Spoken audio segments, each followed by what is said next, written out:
Well, hello everybody. Thanks for tuning in. I'm Scott from the Poly Music Library here in Lincoln, which you can find on the second floor of the Bennett Martin, the Bennett Martin Library downtown at 14th and N Streets. If you haven't visited us, we have all kinds of materials about all kinds of music. So be sure to stop by and check us out if you haven't already. And last year during Lincoln Calling, we hosted a discussion panel like this, and we're excited to host another one, though, of course, this year, everything everywhere is pretty much online due to the pandemic. And so we're here tonight with the second edition, I guess you could say, of finding the right sound in the studio. And we have here with us tonight James Fleege from Silver Street, Keith Rodger from Make Believe Studios, Doug Van Sloun from Focus Mastering, and joining us for the first time this year is Jeremy Wurst from Coyote Face. Thanks everybody for coming. This is really awesome to have you all. And I think we should probably start off I want each of you to maybe introduce yourselves a little bit more. So I guess we'll start with the screen order here. Maybe James, if you want to go first.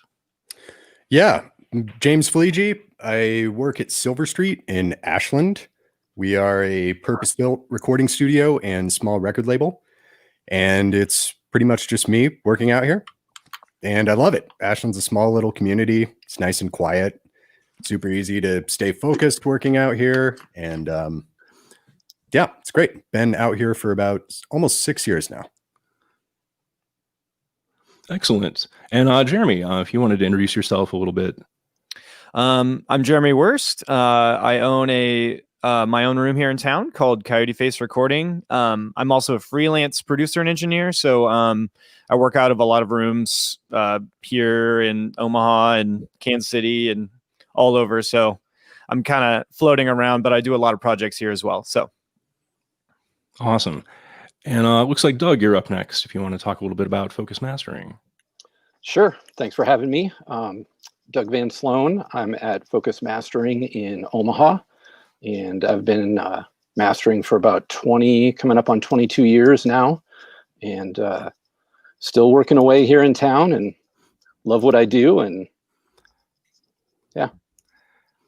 Awesome. Now, I think you've mastered pretty much every record I've ever heard. So thanks for coming back again as well, too. And Keith, welcome back for the second year as well. If you want to tell us a little bit about yourself.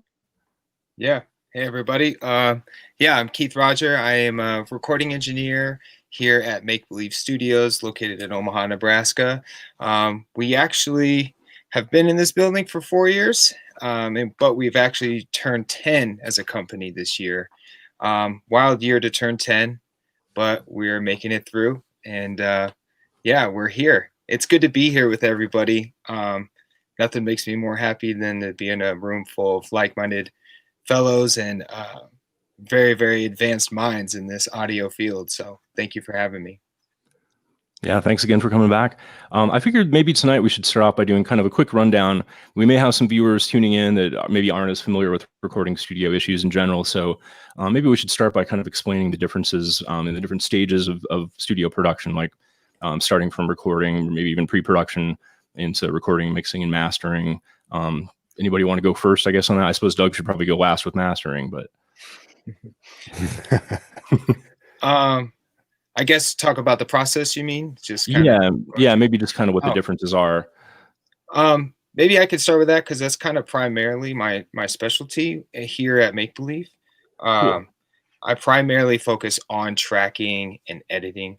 So generally when a client comes through, so take a band, for example, wants to come through here, I basically just start with communication with the band, hearing their ideas of what they have, first of all, starting with their music, what they're bringing to the table, and really just trying to explore the ideas they want to achieve in making their sound. So they come into the studio, we kind of spend a few times on talking points, figuring out what instruments and stuff they would like to use in our facilities, and we pretty much just start the process of recording, and really just comprises of whatever the band feels out. And every situation is different in recording. Some bands like to play together as a group. Others like to track individually because they have a lot of layers or whatever the song may call for.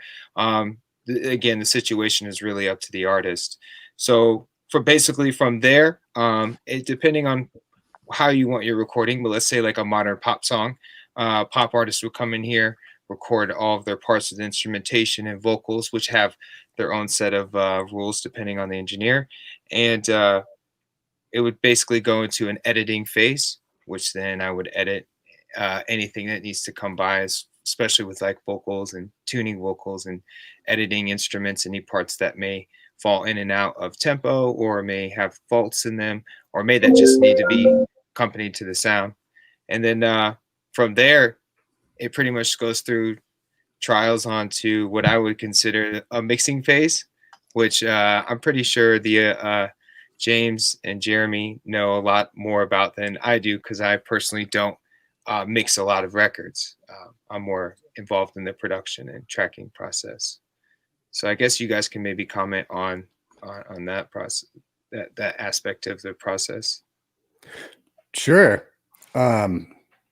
Yeah. So I guess after it gets through the phase that Keith was talking about, mixing, I'd like to think of it essentially like enhancing the choices that you're making in production as far as like the sounds being used. And when it's getting to mixing, it's more about getting everything to work together cohesively, not having anything jump out and sound too out of place, and just finding everything's place within the spectrum of the mix and the song, just where everything belongs, and yeah, smoothing it out and getting situated. Oftentimes all my projects here, I do everything from pre-production to tracking to mixing, and then pretty much just sending Doug an email for mastering. I don't really do that, but yeah. So a lot of times I kind of start really mixing the song like as I'm producing it or working on it, just kind of building the mix as I go. And I mean, yeah, I'd say by a lot of times when a song gets like the mix stage for me, it's 75% there. And it's kind of just like cleaning up a lot of little things around the edges and solidifying little details and choices and whatnot, getting all the reverbs, delays dialed in that I just kind of threw on there quick, that type of stuff. And yeah, super nutshell explanation of mixing, I suppose. Yeah. And then once mixing is done, then everyone sends everything to Doug. And so what's mastering all about? Well, it's the last step in the production process, and hopefully it's just a fine-tuning process at this point. We don't want to have to re-engineer the track in mastering if we don't need to. So fine-tuning, enhancing. If we're working on a set of songs, we're establishing the relationship of the songs to each other and to the greater world, establishing contexts, relative levels, vocal clarity, seeing how the ultimate translation of the music is working, kind of like an interpreter a bit, or a Photoshop editor sort of thing, where most of the labor is before me, but I'm the last one to touch it. So just making sure everything shines the way it's supposed to, the music translates the way it's supposed to, the song feels good, it executes what the artist is hoping it to do in that context, and then formatting it for whatever the release format may be, CD, vinyl, streaming, iTunes, online. There's a bunch of different stuff we have to do now that we didn't have to do 10 years ago. So there's some specialty in that as well. Excellent. Well, I wanted to ask everybody next, what kind of led you to getting started in the business of music production? Did you all start as musicians and kind of end up finding yourself on the other side of the glass at some point, or just thought it might be inspirational for some people tuning in who maybe find themselves kind of on a pathway toward this, to hear some stories of how you end up working in production like this? Anybody want to go first, or I can pick? Keith, you want to go first this time? Sure. Yeah. I got into it. Yeah. Very, very predictable way. At first I actually started as a DJ. I took DJ lessons when I was 12, and that kind of put me into that whole realm of understanding electronic music production. But along the way, I also hung out with a lot of kids who were into punk rock bands and stuff. So always found myself versed in those worlds. Those things kind of evolved into finding myself in a studio environments where I became a lot more comfortable.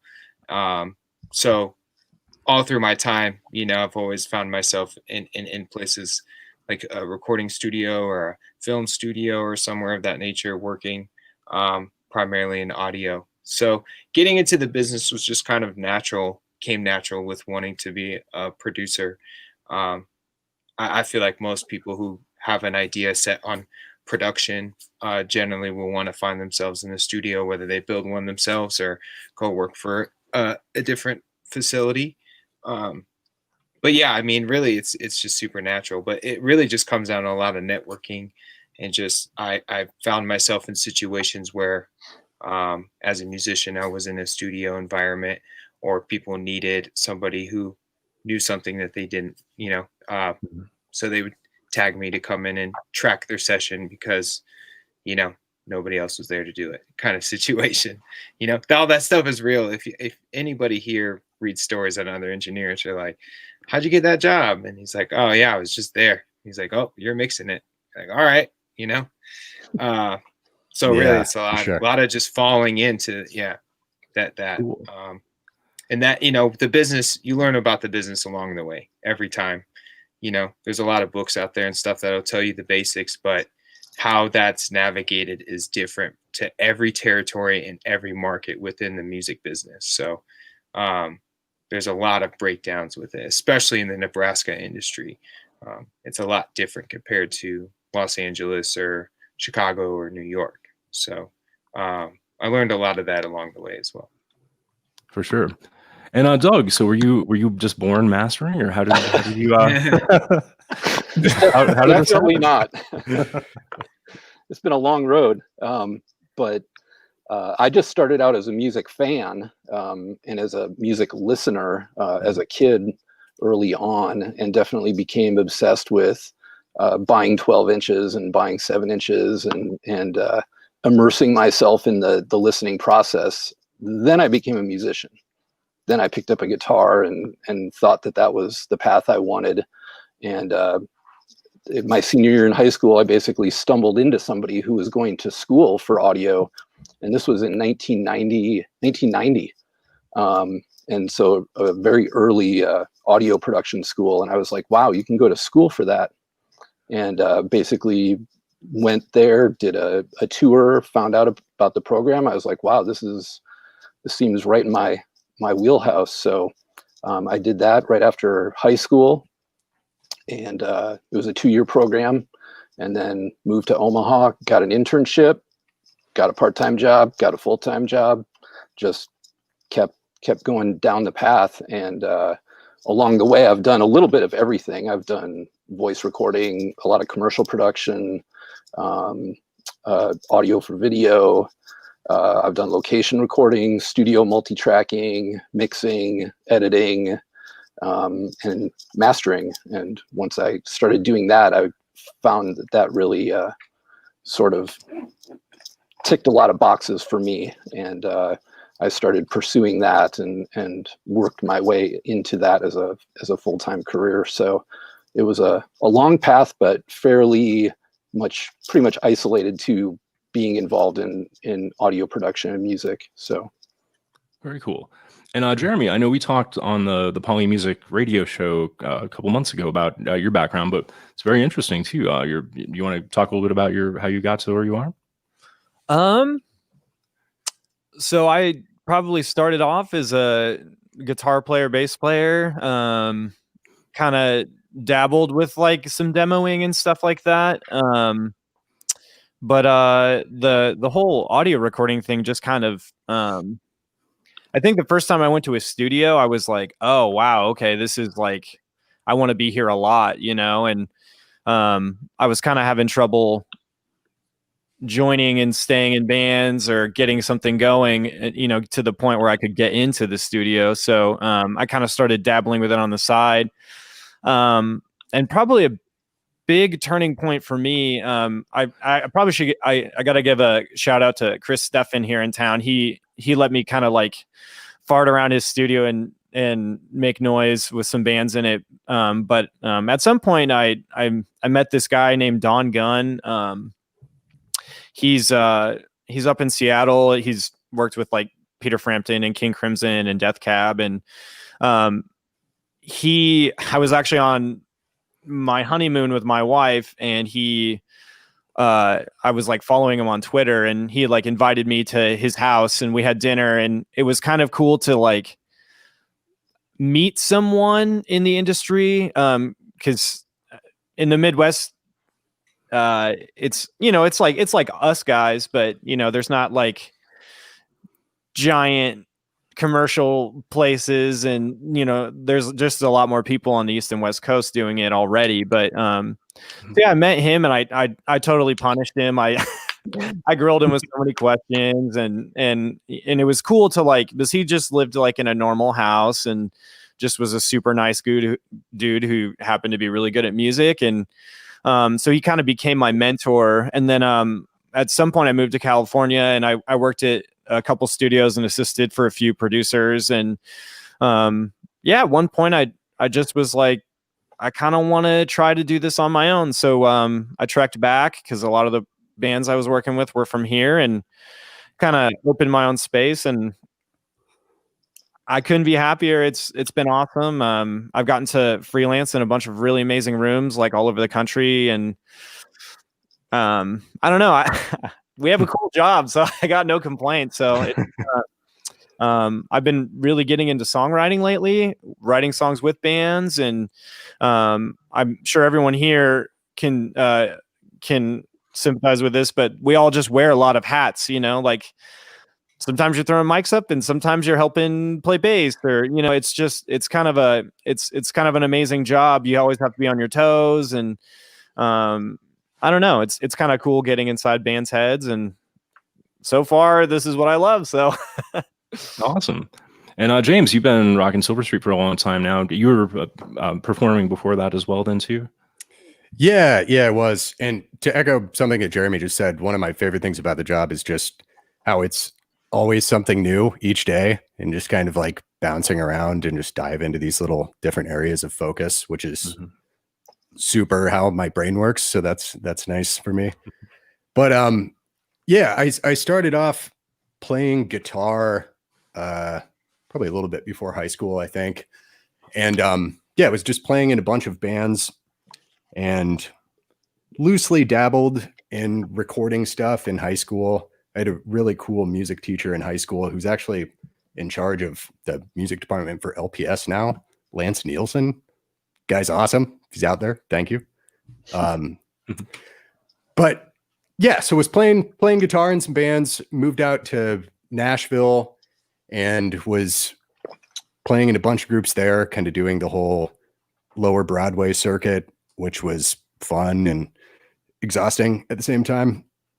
And yeah, that's where I started interning at a couple different places, doing like live sound at a handful of different clubs, and was able to meet some guys who let me intern with them, who were super knowledgeable and just kind of took me under their wing and would let me show up as often as I wanted to. And I would, you know, after gigs, would just go down there and hang out the entire night and see what was going on and kind of learn the ropes with all that. And yeah, I hadn't really done any studio stuff at that point, but then I ended up going to college for guitar performance, and loosely dabbled with some recording stuff again there. And afterwards moved back to Lincoln and connected with an old friend of mine who had a studio in his basement, and started working with him. And from there just got super heavy into music production really quickly. It was spending like all my time over there working. And that's when I realized that I really loved working in the studio more than playing, even, really, because it can just be so detail oriented and focused, and, you know, able to belabor over the littlest decision, which I really enjoy doing. And yeah. And so yeah, I was doing that, and then Silver Street was started, and I kind of came into the fold at an opportune time. And yeah, I've been out here ever since, and it's great. Awesome.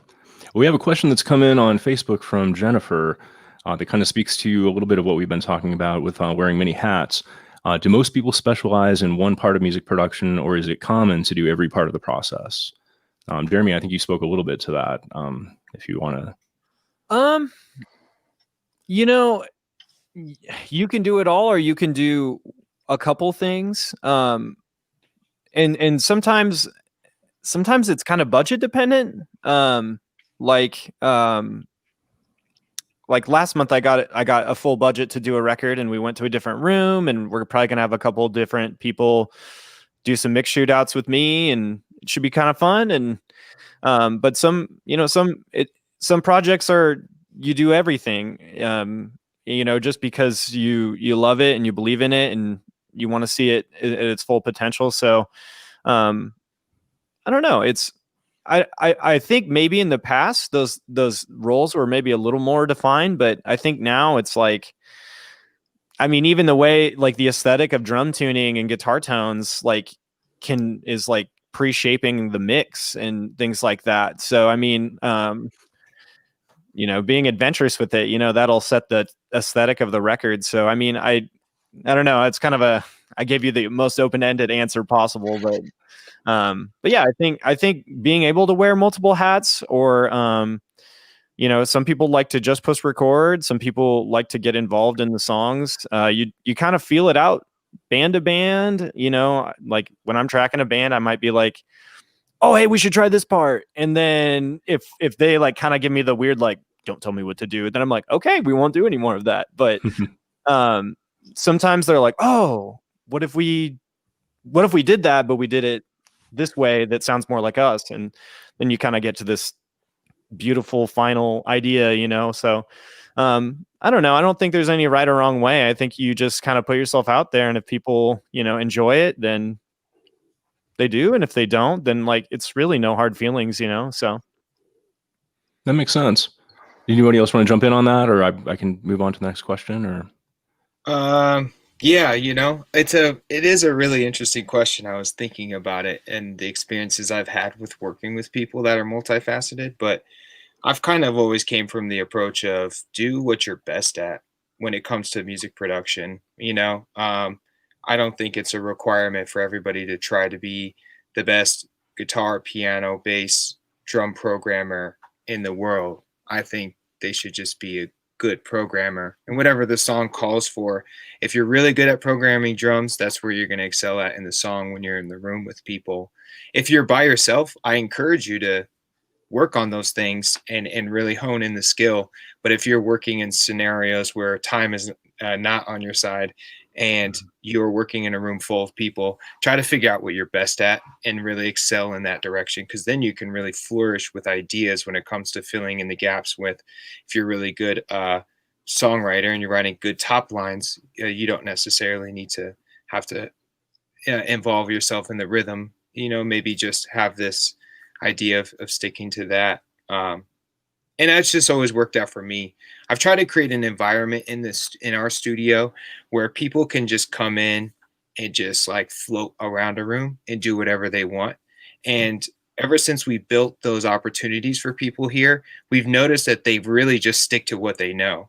And that's just natural in their creative process. And we encourage them like, hey, you can get on the drums and rock this and go straight to your laptop and then jump over to the synth land and then record bass. But then they're always calling their friends anyways, because they know they can spend a lot of time trying to hone this skill, but they know at the end of the day, their buddy has been playing bass for 25 years, just come in and rip that in half real quick, So they figure out how to, what people are good at.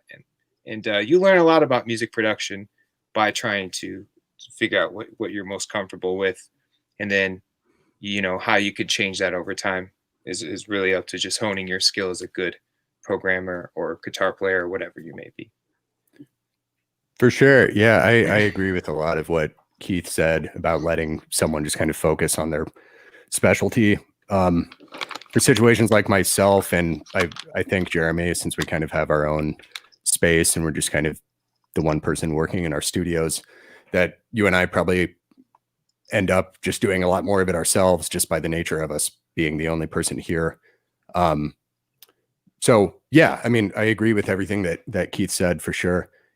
If you're afforded that opportunity, you know, and when there's certain artists in here who I've worked with and I'm comfortable working with, and I know what they excel at, I totally want them to like drive when it's their thing, and you can just kind of let them go. And that's a really cool relationship when you're working with someone and kind of know who functions best at what type of thing and can kind of play off one another in that sort of situation. But yeah, like working in a studio by myself, I'm the one in there tuning the drums and engineering the session and mixing it and making a lot of production decisions. But one thing I do is always recommend that people take their stuff to mastering for Doug, because I just think for me, it's important to have someone else have a set of ears on it before it's released, because there's just inevitably things that I'm going to miss, that I'm going to hear differently. And Facts. I just want to have someone else's opinion on something and to make some tweaks at the end. I just think that's an important thing. Absolutely. Well, I wanted to ask everyone, since this has obviously been such a strange year, and we are at Lincoln Calling online instead of doing an in-person panel. Have any of you had any unusual business situations this year with COVID-19? How has it affected you? Are you having to sort of pivot and do different things in the studio, or Yes. or how have things been? Yes to all that. Yeah, go ahead, Keith. If you want to go first, expand on that a little bit. It was hard. It was super hard. Yeah, I will say this: Rick Carson, the owner of this business, he did a lot to keep the lights on. And I would definitely say this is probably one of his hardest years of his entire career, and definitely one of the hardest years of mine as well. So we took a big hit, but we were already going through a shift as a company. So it just accelerated those moves to achieve those certain goals that we had in mind, that we've been working on for the past, I don't know, a year or two. So amongst that, it just kind of, kickstarted this other plan. But alongside of that, yeah, I'll be honest, there was, a whole month there where it was just a big question mark. It was like, what are we going to do? There's no opportunity out there for anybody. And it was like, we're just seeing tumbleweeds floating by. And I just remember making calls to certain individuals and trying to hear everybody's stories, and just to hear everybody frozen. It was just a scary thing. So, but it also gave us a lot of time to really just plot and figure it out. I know that in human history, people have gone through it and survived it. And for those who do survive these, just what's happening business wise, you're on the road for something far greater, like really good. So, but actually before we started this stream, I asked everybody, like, how are you all doing? Like, how's everybody doing? And we all kind of had that same laugh, but we're all here. We're all in our respective studios and still operating. So Right. It was hard. It's hard, that's all I got to say about it, So yeah. Yeah, if you guys have to weigh in on that, I would love to hear your side of it. I mean, I had a handful of projects cancel. I was actually able to go kind of like the first month when COVID really became a known problem, was able to go basically an entire month without having anyone else in the building at all. Because I just had a bunch of projects in like the mix phase.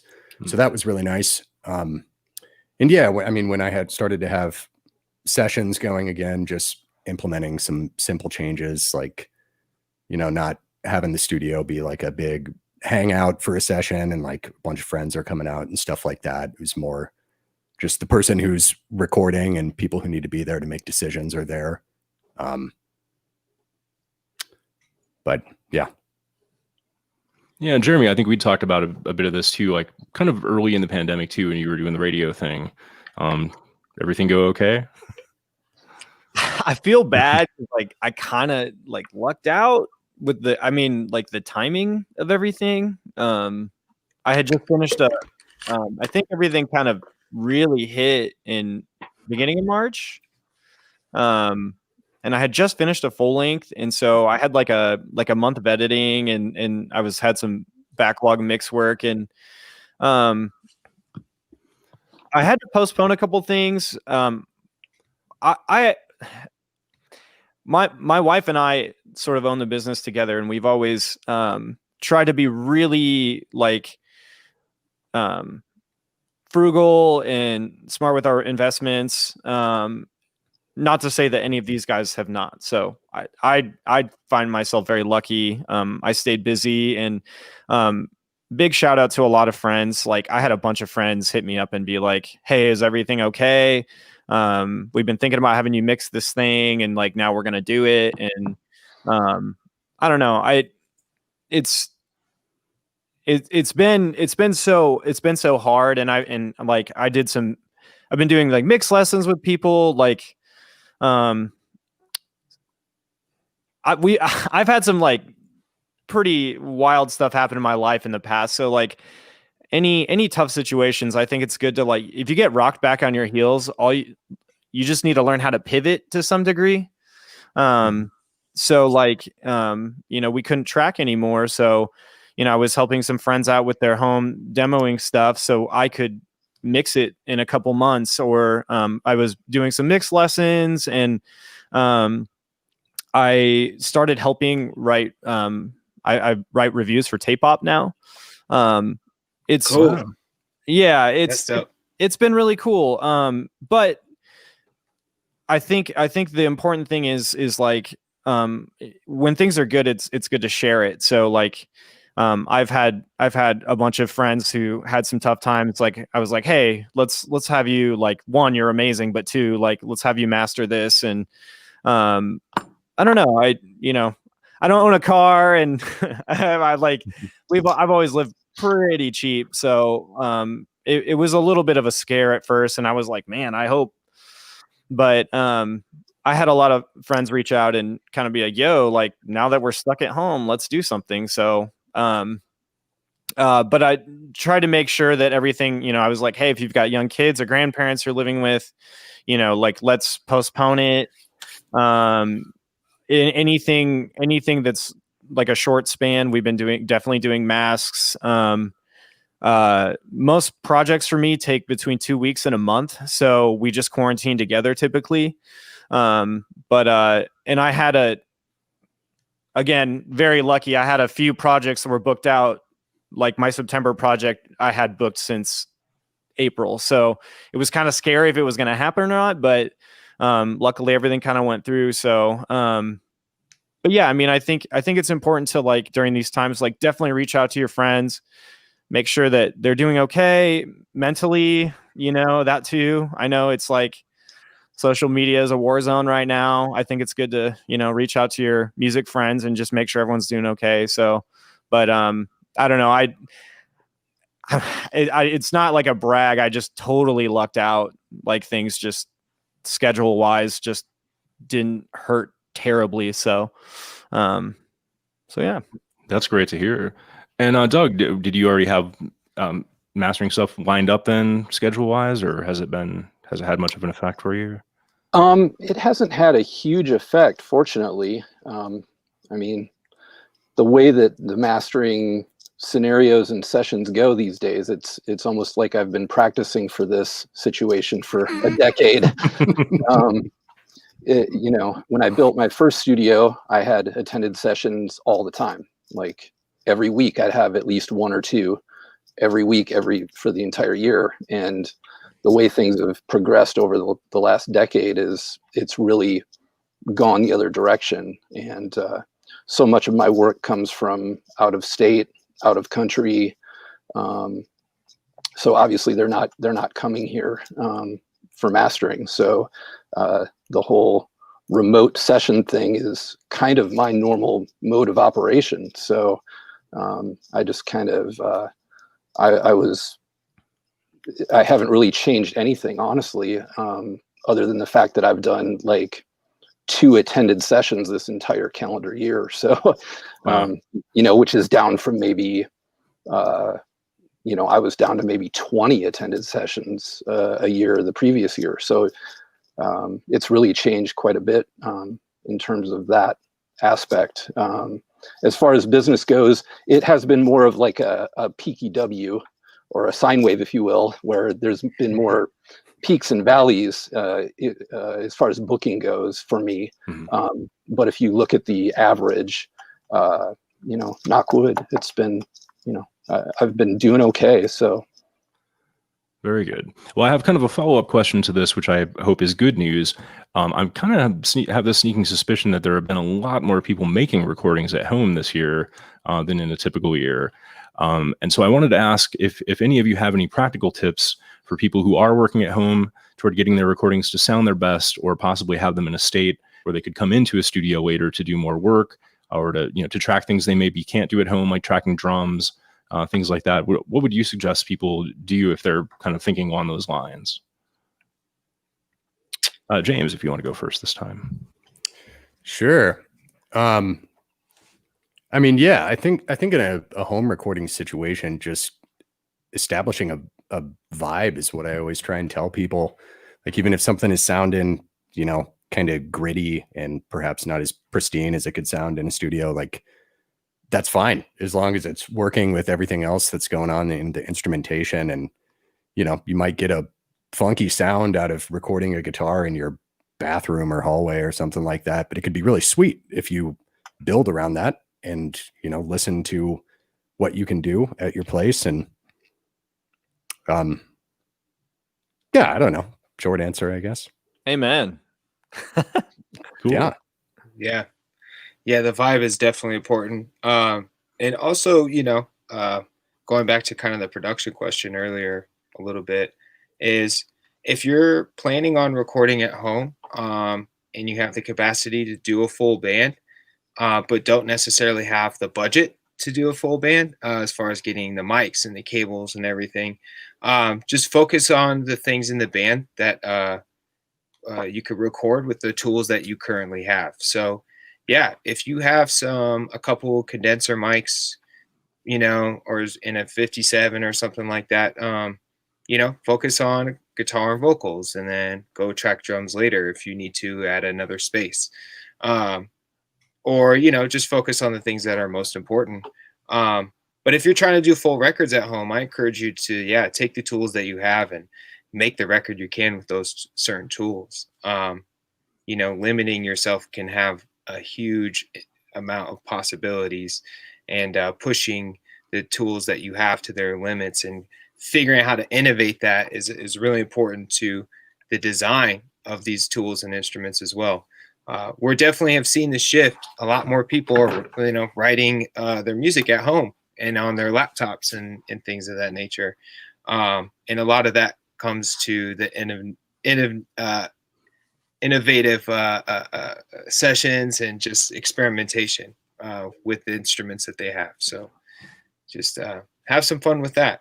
But also to the vocalists out there, if you plan on tracking vocals at home, like, get a really nice mic. Like, don't hold back.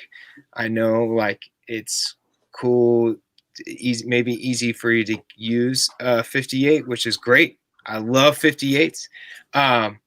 But if you want to start releasing stuff into the world, really think about working towards the goal of getting something a little bit brighter, because with vocals especially, and I have to make this a point because I work with a lot of vocalists, there's only two types of microphones. You got dark microphones and bright microphones. That's it. Like, so, if you want the dark sound, go for that. But a nice condenser would definitely brighten up the life. And I'm not saying go out there and spend a ton of money, get a Sony C800G. Like, you don't have to do that.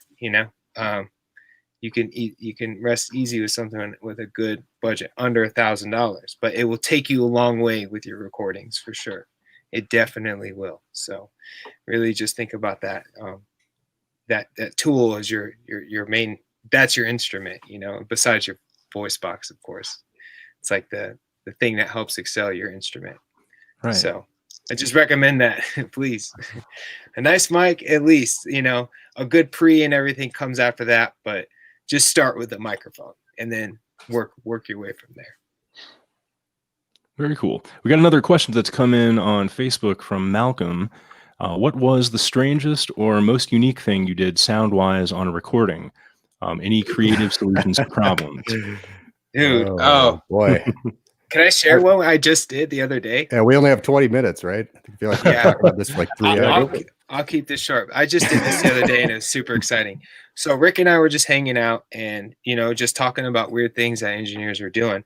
And we heard about an engineer who's working on, he worked on Prophets of Rage records, and he was running Lindrum snare samples. Lindrum is like a drum machine, and he was running the snare sample through a speaker, but on top of the speaker, he had another snare drum and then a microphone set up on top of that. So we're like, all right, let's try it. So we go and grab this like old instrument amp I had like since I was 13. I just brought it in, but it had a big enough speaker. It was like a 15. And we put marching snare on it. We have this copper marching snare, and I put a 545 on one side and a 57 on the other. We threw a Lindrum snare drum through it and just recorded that, and it sounds amazing. It's so cool. Like, nice. I love it. That's sweet. Yeah. It's super cool. I'll share it with I'll share it with you guys. Hit me up after the chat, man. I want you guys to hear these. I want to hear your That's opinions. cool, man. I love the Lindrum snare samples.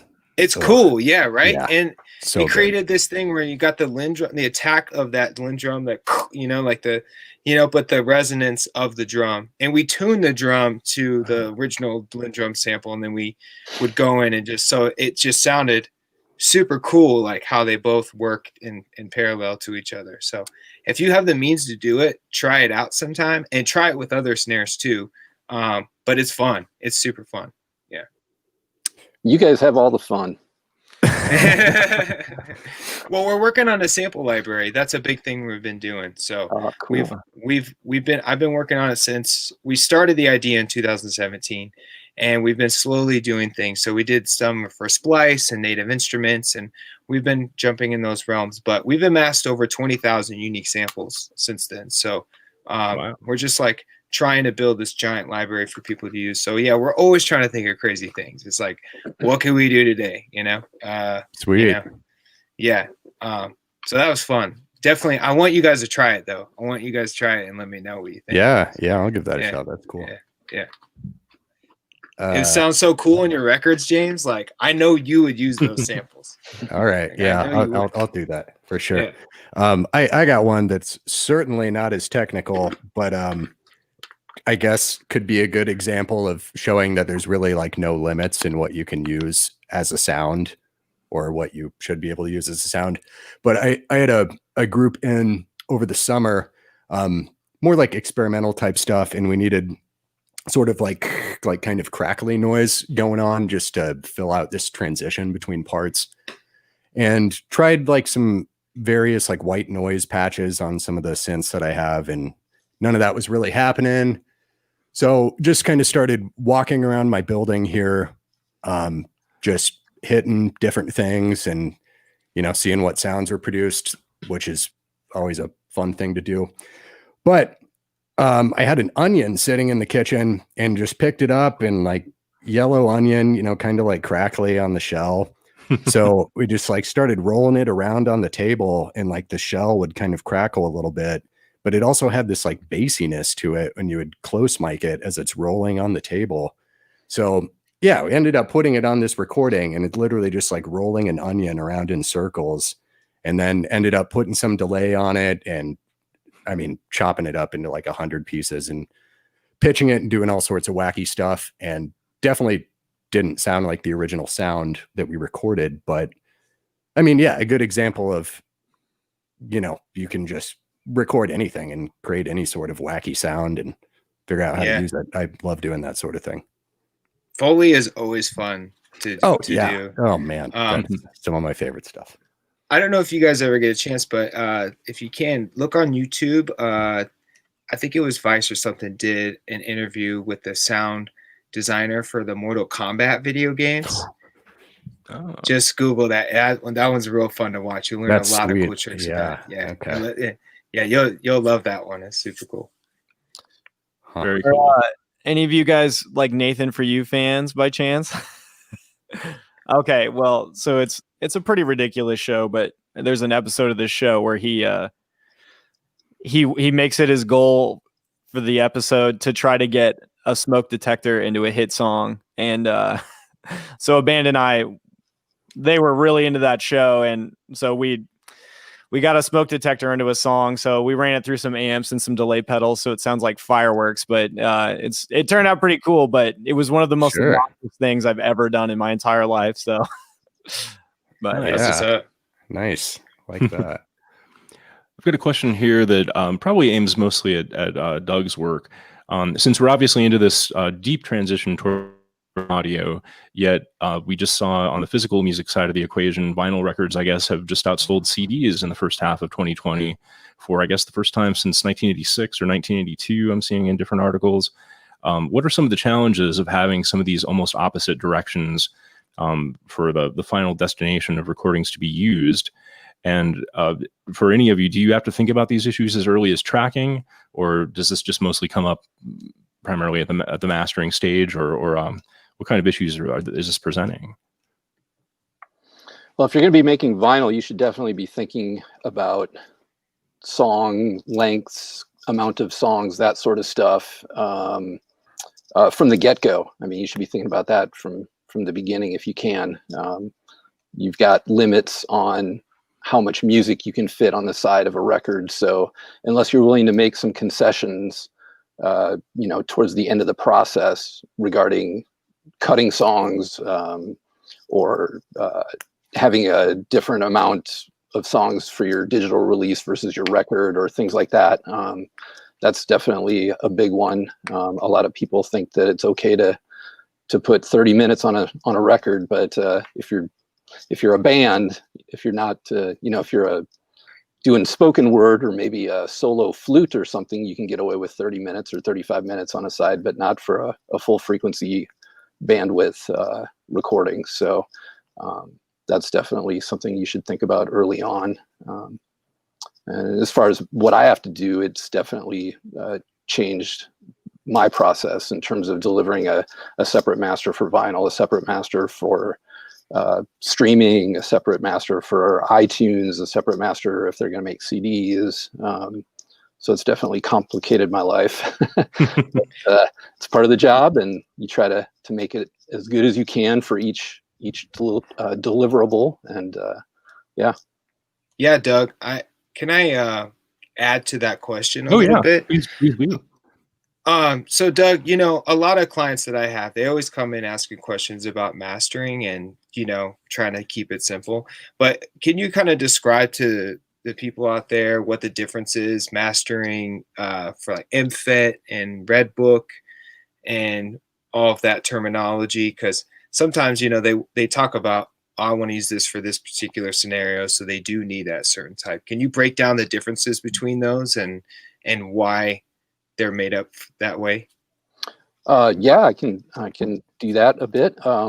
So Redbook would be a CD. That's the book that specifies how CDs work was read. So it's the Redbook, and that is typically delivered in a DDP format. So that's a different digital audio format than what you would deliver to, say, online content provider.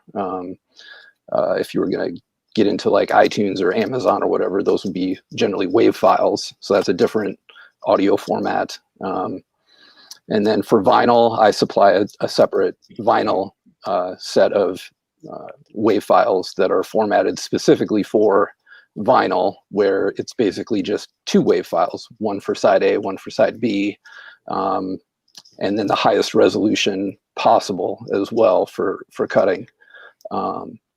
And then you mentioned MFIT, so mastered for iTunes. That's that has a specific set of specifications that your audio needs to or should, suggested practices by Apple. It needs to meet a certain criteria to be badged with the MFIT badge. So that's a separate process. And then, yeah, you might need something different for like your Bandcamp and your other online delivery mediums. And then you've got your streaming services, which actually have another set of best recommended practices in terms of overall level, and how that relates to the loudness normalization that the different streaming services do. They don't all have the same set of requirements, and so there isn't a set standard, but there are some best practices for that too. So I appreciate you explaining that, because I feel like that's an important thing for our listeners to understand about this whole process. A lot of people are creators, but when it comes to actually publishing the content, it's there's a lot of factors that you have to go into. I have to do a lot of hand holding and answer a lot of questions with a lot of musicians now, because they just see all this stuff staring at them in the face, and especially now because I work with mostly independent artists, so a lot of people are having to do everything themselves. And if they're excellent musicians, but they aren't well versed in WAV file audio formats and stuff like that, they're like, well, what do I do for this, and what do I give for? I want to make records, and so there's a lot to talk about. And if you want it to be the best you can for each format, there's definitely a step by step and formats and everything. It all matters. So yeah. Definitely. Yeah, that reminds me of some Nebraska-related history, I think, too. Do you guys know Warren Sokol at all at Universal Mastering out in California? He's originally from Nebraska. He grew up in Columbus, Nebraska, and he had something to do with the MFIT format when it was in development or something with the specs. I'm not sure exactly what the detail was because it was way over my head at the time, but yeah. I know the name. I've never met him. A friend of mine has met him and been to his studio out there, but cool. But yeah. Well, let's see. We've got about 10 minutes left, so I think if we get another question that comes in here too, I see Lincoln Calling has put up a link in the notes here too on Facebook. So if you're watching, you can check out Vice making Mortal Kombat sounds too in the link there. So be sure to check that out. But since I do run the music library for the city of Lincoln, I have to ask, and I'm really curious too, are there any particular books on music that were especially influential for any of you? Jeremy, I know I asked you this question when we were doing the radio thing again, and we have all the books that you had mentioned. I didn't have one of them, but I got it in that Beatles book you were mentioning. We now have it at the library too. So you're the man, dude. I actually brought mine as well. So oh, cool, awesome. If you are into audio recording and this book doesn't get you hyped on audio recording, you should quit because you don't like music. It's just like all these.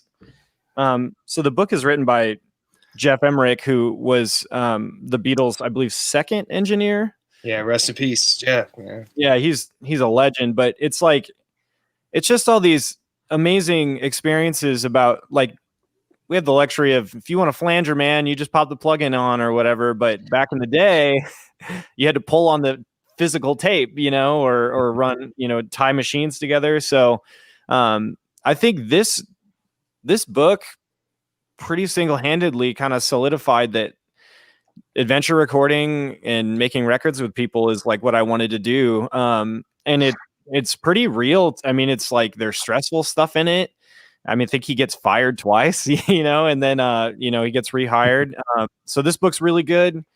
I've got two more. So anything tape up. So so they have these two best of books. I actually had I really had the pleasure of, I got to meet Larry Crane, the editor of Tape Op, and I took a mixing class from him a long time ago. And the magazines are amazing. There's all these amazing stories about production and with all sorts of producers like hip hop, rock, soul, like everyone. They interview everybody and everyone's different. And it's kind of cool to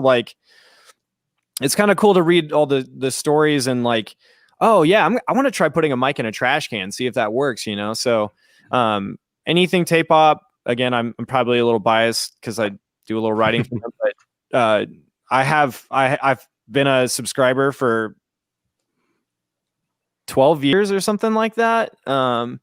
It's a free subscription, so you can't go wrong for the price, right? Yeah, it's free. And then if you want access to the archive, it's like $5 a month, but that's like, it's a cup of coffee once a week, one day a week, or one month, you know? So anything K-pop, just because there's so much information out there and they ask the people directly, it's so good. The last book, and this is anything Sylvia Massey does is really good. This one's called Recording Unhinged. So if you don't know who Sylvia Massey is, she did System of a Down, Tool, all these huge records, and like that book is full of these stories of her. Like, I'm pretty sure they mic'd up like a guitar cab as they pushed it out the back of a van, and they recorded shooting a piano with a shotgun, and that's like on all these wild records. So all these like weird things that all of us were talking about with like the snare reamps and all this stuff, like this is fodder for ideas. So like get these books and put mics in dumb places and see what happens. So and then the last one, sorry, I got a lot of books, but I don't have a physical copy, but it's called Unlocking Creativity by Michael Beinhorn. That book is pivotal, in my opinion, for learning how to talk to musicians, because it's more of like a psychological book. You know, it's like, hey, when you get this personality, you can't bludgeon them. You know, you have to be understanding and you have to get on their page, or like, you know, or like how to read a room, or, you know, like, oh, this guy might be really quiet, but this dude is actually writing all the songs in the band. So like, you gotta get on with his vision. So it's a really amazing book. Reading it really, especially since music and making records is such a people thing, that like, it helps me even to this day with like not getting frustrated with people, or like, because I think all of us ask ourselves, like, why aren't they doing what I want? You know, and it's like, you have to coax that out of people sometimes, and sometimes it's just there. So that book's really amazing. I recommend it to everybody. So again, it's called Unlocking Creativity, a producer's guide to making music and art. And we do have that at the library as well. So come on down to Poly. So thank you for getting those. So oh, for sure. Yeah, it was great. Anybody else have some books they wanted to recommend at all, or you don't have to? Oh yeah. Yeah, I was just gonna say that, Doug. Oh yeah, Doug. Nice, Doug. Doug. Yeah. I was just gonna say that, dude. Yeah, that's a good one. That is the OG book. That book is so great to understanding the psychology of this music. Like that really that's like the roots of it all. Also, Jeremy, to expand, Recording the Beatles. That's a good book too. It's a good one. It's everything that they use, every single thing. Dude, I want it. It's like $1,000 to use now. So yeah, it's really expensive, but get it. Trust me. Yeah, I'll hunt it down. Essential piece of gear. Yeah, it's not a knowledge arts. If you ever come visit, you're more than welcome. Like, come check it out. Have coffee sometime, dude. I'll have to come. Yeah, take some photos. Also, 33 1/3 books. Yeah. Yep. Look those up. I'll keep it real short. 33 1/3 series. Amazing series. Yeah, those are so great. You can just get into, one record at a time. You don't have to, read a huge book, but you can, get inside the head of the people who made some of our favorite records. It's really great. Those are awesome books for sure. Yeah, we try to keep up with all those too. They put a lot of those books out every year. It's pretty amazing. So, and then recently there was one called 33 1/3 B-sides that has some, it's basically just essays. It's a regular sized book instead of the kind of the little size a lot of those come in. But it has some kind of essay length things on a bunch of records where the essays didn't quite develop into the length of the books, but they're still really cool too. So that's a good one to check out too, for sure. Well, it looks like we're just about up to the time where they want, we've got, this is just a fun one. This isn't really, serious or anything, but the amount of research that they put into this, and all the old pictures and everything. If you have a studio fetish, that's a good one to satisfy it. Awesome. You got the books, Doug. You got all the good ones, man. He's got the goods. Absolutely. The one book I would mention real quick is called Effortless Mastery by Kenny Werner. I read that when I was practicing guitar, like 8+ hours a day, and it's excellent if you're in that mindset as a player and just like shedding all the time, and kind of talks about practicing like a meditative type state sort of thing. And great book if you're shedding like all the time. Would totally recommend reading that. Very cool. Well, it looks like we just about ran out of time here, so I should thank all of you so much again, James, Jeremy, Keith, and Doug, for coming on. It's great Thank to you. have you, Thank you. thanks for calling for having a discussion panel again on this year, and including this important topic. I think there's so many people out there that are trying creative things this year that really need a way to help get some inspiration, maybe to finish some projects, and I hope this helps them with doing that. So thanks for listening, everyone, and thanks to our panel for being here today. And hopefully we'll be maybe meeting next year doing something like this. So thank you, everyone. Have a good night. See ya. Thanks. Thank you.